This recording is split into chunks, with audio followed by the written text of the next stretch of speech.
Энэ хуулийн төслийн үр шимээр 1998 оноос хойш гадны иргэн болсон 54 мянган иргэн эх орондоо иргэн ирэх боломжтой болно гэж шуулганы тахим танилцуулсан.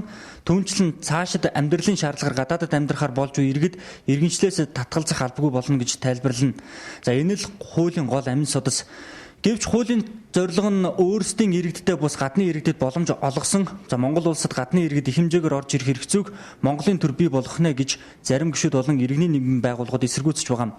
За бид өнгөрсөн түүхэнд харьяатын тухай хуулийг хэлэлцэж батлаж байсан удаатай. За тус хуулийн төсөлтөд ижилхэн байдлаар Няхуур, Нямбай хаалттайгаар хэлэлцэх нь Монгол төрийн хар хайрцагны бодлоготой уялдана гэж гишүүн энх болд байр суурь илэрхийлсэн. Монгол төрийн хар хайрцагны бодлого гэж байдаг бол яг энэ хууль бол тэр хар хайрцагны бодлого гэж юу байх хэвээр тэр хүрээнд яригдах хэвээр асуудал байна. Тийм ч учраас би чуулганы нэгдсэн хуралдаан дээр үг хэлэхдээ энийг бид нар хаалттай дэглэмээр хэлцэх ёстой гэсэн юм санал тавьсан. Ямар ч байсан Монгол улсын иргэн аав ээжээс төрсэн хүүхдүүд бол бүгдээр автоматар Монгол улсын иргэн болдог байх хэвээр ийм зүйл тэнд заавал орох хэвээр. Нөгөө талаар өнөөдөр одоо манад амьдралын эрхээр гадаад гарч байгаа за янз бүрийн тоогоор бол 200-аас 250 орчим мянган Монгол улсын иргэн гадаад ажиллаж амьдарч байна гэсэн тоо байдаг. Энэ хүмүүсийн хүүхдүүд янз бүрийн оронд төрж байгаа. Хөрөнгө оруулалттай түлхүү тайлбарлан хөх үнэмлэхийг зөвхөн гадаадын иргэнд олохоор тус хуульд заасан. За тус үнэмлэхийг 3 бүлэгт хуваан олохоор зөвлөжилжээ. Эхнийх нь Монгол гарал үүсэлтэд иргэдэд 5 жилийн хугацаатай болгоно. Хууль зөрчөөгүй тохиолдолд 10 жилээр сунгах юм байна. Цаашлаад гадны хөрөнгө оруулагч нарт шинжлэх ухаан болон соёл урлагийн эрдэмтэн мэрэгдэд ч хөх үнэмлэхийг олохоор хуульчилжээ.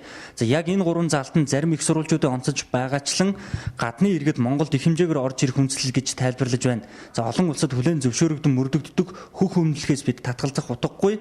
За чухамдаа ялгаад зааг дүрм журмыг сайтар тусах ёстойг л хэлж байна. Болвол цаг хугацаанд шахагдalgүйгээр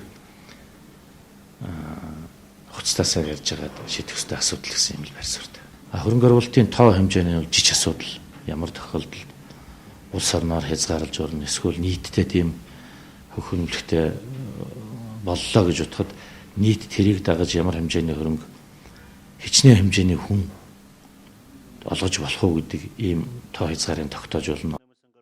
Хуулийн төсөл боловсруулагч нарын зүгээс цагаач иргэдийн асуудалд хандуулах анхаарлаа сулруулахгүй гэж хэлсэн.